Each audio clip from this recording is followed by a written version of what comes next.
माँ सिर्फ देना जानती हैं। मम्मी, आपका ये कुकिंग वाला शौक हमें बहुत महंगा पड़ रहा है। घर में सब कुक के हाथ का बना खाना खाते हैं, फिर भी आप अलग से खाना फेंकने के लिए क्यों बनाती हो? पता भी है कि इस तरह कितना पैसा खर्च होता है।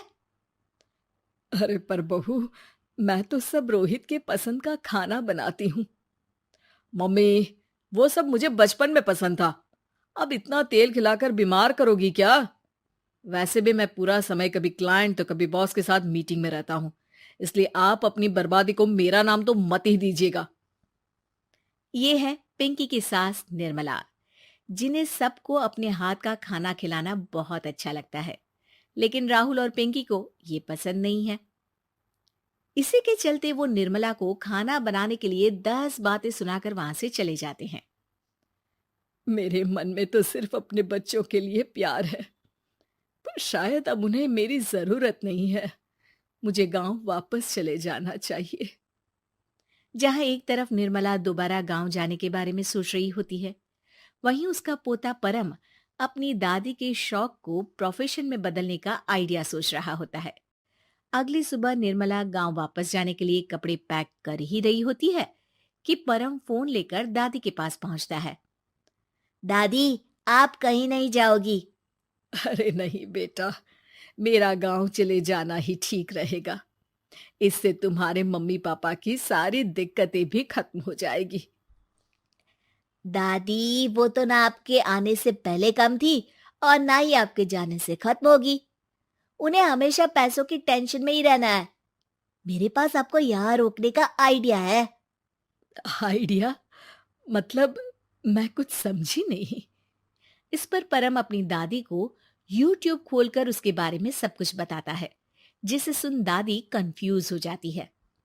अरे बच्चे, तूने इस बुढ़िया के बारे में इतना सोचा, वही बहुत बड़ी बात है। देख, मुझे ये सब समझ में नहीं आता।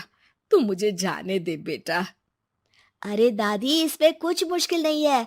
मैं हूं ना हेल्प के लिए। आप बस खाना बनाओ, और पता है, YouTube की मदद से आप अपनी स्पेशल रेसिपी लोगों को सिखा भी सकती हो। अच्छा, ऐसा भी हो सकता है? मतलब बस घर बैठे मैं दूसरे लोगों को सिखा दूंगी? सिर्फ कुछ लोगों को नहीं, पूरी दुनिया को सिखा सकती हो, और उसके लिए आपको सिखाने के पैसे भी मिलेंगे दादी। इस पर बहुत देर तक दादी को YouTube के बारे में समझाकर आखिर में परम उन्हें कन्विंस कर ही लेता है, जिसके बाद वो गांव जाने का प्लान कैंसिल कर YouTube चैनल शुरू कर देती हैं। हमने ये शुरू तो कर दिया, पर इससे कहीं रोहित और पिंकी को दिक्कत ना हो बेटा। दादी, वो आपके बारे में नहीं सोचते तो आप क्यों उनके बारे में इतना सोच रही हो? इसके बाद दादी पोता मिलकर खाने की वीडियो और साथ ही उनके ट्यूटोरियल की वीडियो बनाकर उन्हें YouTube चैनल पर अपलोड करने लगते हैं। सब खुशी से चल रहा होता है कि कुछ हफ्तों में ही पिंकी को इसकी खबर हो जाती है। हमारी पीठ पीछे घर में ये सब क्या चल रहा है? अरे मम्मी, आपको तो अपना टाइम पास करना है, पर उसमें मेरे बेटे का फ्यूचर क्यों खराब कर रही हो? पढ़ाई के टाइम आपके साथ किचन में लगा रहेगा तो फेल ही हो जाएगा ना। वैसे इस YouTube वाले के शौक के लिए आप जो फैंसी डिशेस बना रही हो, उसके पैसे कहाँ से आ रहे हैं? मम्मी, आपको हमेशा पैसों की चिंता ही क्यों लगी रहती है? और रही बात मेरी पढ़ाई की, तो आपसे ज्यादा दादी को उसकी चिंता है। इसीलिए मेरी पढ़ाई के बाद ही वो ये काम करती है। परम, अपनी मम्मी से बात करने का ये कौन सा तरीका है? और मम्मी ने पैसों के बारे में कुछ गलत तो नहीं पूछा? जब घर में हम दोनों कमाते हैं, तो ये पूछने का अधिकार तो है कि पैसे कहाँ इस्तेमाल हो रहा है। मम्मी का ये जानना जरूरी बनता है। पापा, आप अपनी मम्मी से कैसे बात करते हो, ये तो मैं देख ही रहा हूँ। तो आपके मुंह से ये बातें तो अच्छी नहीं लगती। और रही बात पैसों की, तो आप दोनों हर समय मुझसे दूर रहने की कंपेंसेशन में जो पॉकेट मनी देते हो ना, हम उसी से ये सब कर रहे हैं।